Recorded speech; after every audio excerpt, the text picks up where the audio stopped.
நான் படிச்சது ரொம்ப கம்மி சார். 9th ஸ்டாண்டர்ட் தான் சார் படிச்சேன். நான் ஐ ஸ்பீக் இங்கிலீஷ் பேசுவேன், தெலுங்கு, கன்னடா, மலையாளம், ஹிந்தி. ஆனா எனக்கு படிக்கணுங்கிறது தீராத ஆசை சார், தீராத ஆசை. இப்ப கூட பாத்தீங்கன்னா இந்த மிருதங்க வாசிக்கும் போது கலாட்சேத்ரா பக்கத்துல தான் இருந்திருக்கும். நான் உருப்படியா அதையும் கத்துக்கல. ஒரு பைக் மெக்கானிக் ஆரம்பிச்சு ஸ்டண்ட்டை கத்துக்கிட்டு ஒரு சினிமால ஒரு பொசிஷனை போட்டு, ஆனா எனக்கு படிப்பு தெரியாது. இன்னைக்கு கூட பாத்தீங்கன்னா டைலாக் தமிழ்லயும் இங்கிலீஷ்லயும் மிக்ஸ் பண்ணி தான் வச்சு நான் எழுதி டைலாக் படிச்சு என்ன லாங்குவேஜ் அந்த டைலாக் இருந்தாலும் பேசுவேன். ஆனா எனக்கு ஒரே ஒரு ஆசை, என் பிள்ளைங்க 2 பேரும் படிக்கணும்னு சொல்லிட்டு என் பொன் பிள்ளைய படிக்க வச்சேன். இன்னைக்கு ஒரு ஸ்டெல்லா மேரிஸ் காலேஜ்ல ப்ரொஃபஸரா இருக்கிறாங்க. Professor, college professor. என்னோட சன்னு வந்து ஒரு பெரிய பிராண்ட்ல ஒரு பெரிய பொசிஷன்ல இருக்கான். இன்னைக்கு அவன் படிச்சுட்டு என்னுடைய மாப்பிளையும் IHMல ப்ரொஃபஸரா இருக்காரு.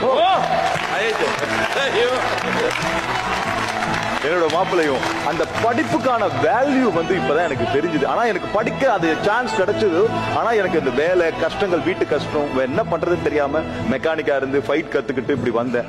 ஆனா அந்த படிப்பு, இந்த பாப்பா சொன்னால படிப்பு எவ்வளவு இம்பார்ட்டன்ட். படிச்சா இன்னைக்கு என் பொண்ணு என்ன ஹேண்டில் பண்றான், daddy do this, this is wrong, this is right அப்படின்னு சொல்லிட்டு அந்த படிப்புக்கான இம்பார்ட்டன்ஸ் வந்து ரொம்ப ரொம்ப இம்பார்ட்டன்ட். அது என்னோட ஃபேமிலில நான் என்ஜாய் பண்ணிட்டு இருக்கேன். மோனி பண்ண ஒரு சீன் போதும். அந்த கையில இருக்கிற புக்ல அந்த கான்ஃபிடன்ஸ் கால்ல தெரிஞ்சது.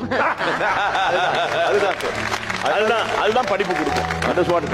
அதனால படிங்க, பெண்களா இருந்தாலும் ஆண்களா இருந்தாலும் படிங்க. படிச்சீங்கன்னா தனியா இண்டிவிஜுவலா நீங்க யாருன்னு